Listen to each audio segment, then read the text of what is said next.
Ngoten Pak, dados wonten ingkang sakit, wonten ingkang boten. Berarti jenengan nggih ngraosaken pokok langsung sekeca wonten nggih. Nuwun sewu, angsal pinten-pinten ngraosaken sekeca? Nggih, seminggu. Seminggu nggih. Dados kula mulai jemoah ngantos pedak jemoah. Kula mriki nggih. Terus kok raos sekeca Raos ngoten nggih. nggih, ngantos sepriki niki. Nggih. Terus berarti niki sampun pembelian ingkang kaping kalih nggih. Nggih, alhamdulillah pun ngantos pun dados jodone.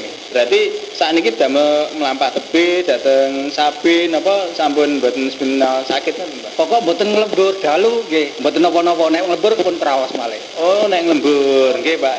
Niku nglembur tigang dalu. Nggih, Tigang dalu niku lah mboten asal tiyang kerja kula nggih. Terpaksa aduh kiraken brabet niku malih kula kijenan niku nglembur ngoten niku wau. Malih ngoten. Nggih. Walah.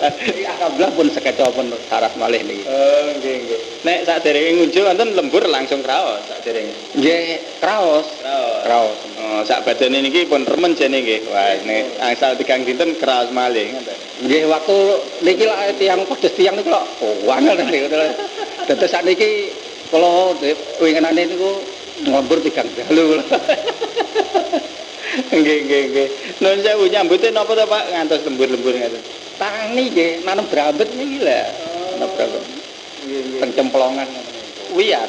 Nggih, sing kula lembur winginane bareng 200 bagian. Niki bagene nggih wonten banon 300 menawi. Kagungane piyambak Pak. Nggih, sing 1.200 nggene tiyang pun icir niki sing tasih banon 200 niki dereng icir sing 200 ben kula kiambak niki pun icir. Oh, ada. Nggih, wiyar Pak. Mugi-mugi mangke diparingi sehat terus, dados saged nggarap sabine terus, saged sehat walafiat malih ngoten nggih Pak. Amin ya rabbal alamin. Nggih Pak, nuwun sewu. Yuswa pinten sak mangke? Kula sak menika swidak. Nggih.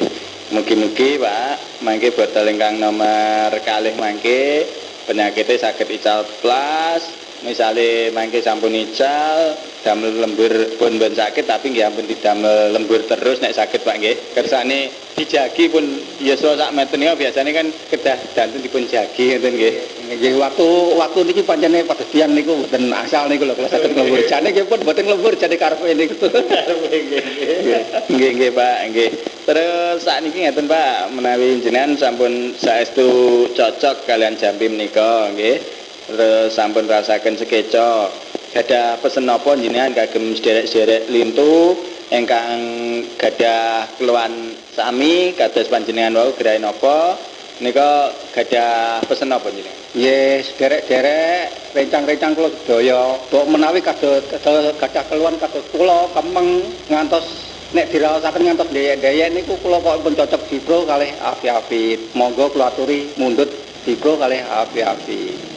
Dan nggih Pak, matur suwun kesaksianipun sepindah malih menika bilih wonten tanggi jenengan utawi sanak kadang lintunipun ingkang badhe semerep daleme panjenengan terus badhe tanglet-tanglet duka mboten langsung jenengan tanglet tanggine jenengan napa leres to Pak sinten kula paring asma Pak Lasdi nika sak mangke sampun sekeca lantaran nunjuk jambu Vipro kalian api-apit ngoten pareng Pak badhe mriki Pareng mawon mugi kula arahaken nanggele mundhut manggene wonten pelem wonten nggene pun Mbak Yayu menika. Oh ngaten nggih dhateng MP Audio nika nggih.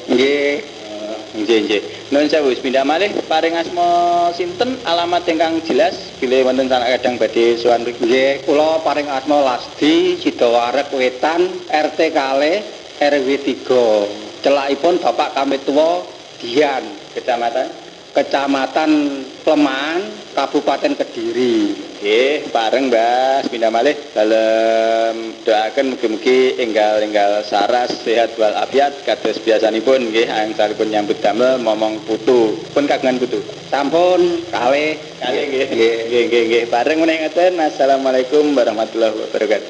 Waalaikumsalam.